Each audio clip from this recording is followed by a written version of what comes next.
Hey you guys, and welcome back to my channel. My name is Krystal Ketchum. As a part of my Media 101 series, I want to give you guys tips on how to make your first reel. Now, for those of you who are not familiar with a reel is basically a contemplation of some of your best on-camera work.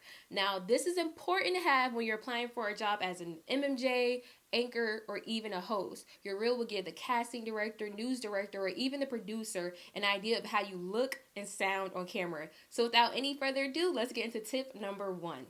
Tip number one, organize your clips. I can't tell you guys how important it is to sit down and actually organize your clips. So I have a Lacy, and on my Lacy I have multiple folders. Those folders represent the different events I've covered or different stories I have covered. So within each folder I label my intros, outros, and best questions. So when it's actually time to sit down and construct my reel, I know I can pull an intro from the BET Hip Hop Awards, or my best question was when I covered the Soul Train Awards. Organizing your clips is so beneficial because when you actually sit down to construct your reel, you need to know where your best work is. Tip number two, be mindful of your timing. Now, your reel is not a movie. It is a short contemplation of your best work. So I wouldn't suggest anything over 4 minutes. Now, within those 4 minutes, make sure every clip is moving. Think of it as a movie or television show, right? When you watch a movie or TV, the scene will change every 4 seconds. Now, what do I mean by that? When you craft your reel, make sure you don't include any clips that's over 10 seconds long. Because once you do that, your reel will sort of drag and it doesn't feel like it's moving or exciting. So when you're including an intro, an outro, or a question, make sure you're keeping it about 6 seconds long at most. And then right after that, get into your next intro or outro or question. Tip number three, listen closely. Only add clips that make you look good. I'm going to say it again. Only add clips that make you look good. Now, it's cool to have been in different rooms with different celebrities, but I don't think it's necessary to add clips of a red carpet where you just see celebrities walking down a carpet or different celebrities talking to each other. Now, that's not going to help you. The news director, casting director, or producer is watching this reel to see you. So make sure they see or hear you. If the clip has nothing to do with you, showing your face or how you sound or how you ask a question, do not include that clip. I can't tell you how important that is. I've seen a lot of people do that, just add clips of celebrities on the red carpet or just to say, hey, I've been to this event.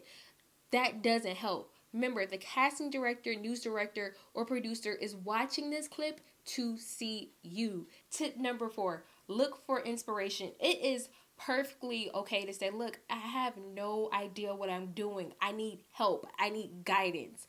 I felt the same way when I was creating my first reel. So what I did is I went on YouTube and I searched hosting reels, entertainment reels, and then I looked at how those people formatted theirs, what they left out. Did they include music? What did they add at the end? And that helped me when it came to crafting my reel. So here I'm going to show a few thumbnails of reels that I absolutely love, including mine, and watch those and look at those for inspiration.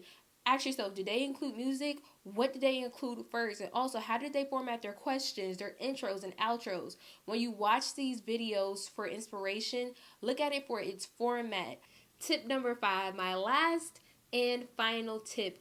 Always end your reel with your contact information. Now, this is so important. After the producer, news director, or casting director has watched your reel and they love what you bring to the table, make sure that last and final scene of your reel includes your name, again, your email address, or even your social media handles. So once they're done watching it, again, this reminds them of your name and they know how to reach out to you when they want to hire you. So always end with your contact information. Thank you guys for watching my 5 tips on how to make your first reel. It was so important for me to do this video because I believe it was 3 years ago, I paid someone $300 to make my reel, and let's just say it was absolutely terrible. I remember going to my car during my lunch break crying because I trusted this person with something so important to me in my career and he dropped the ball. And I understand if you're out there and you're thinking, well, Krystal, I can't do this. I want to hire somebody.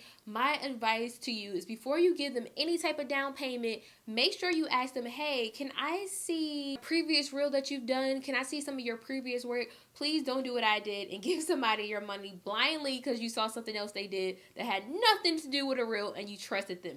So please, if you must hire somebody, just ask them, hey, can I see some of your previous reel work? And then go from there.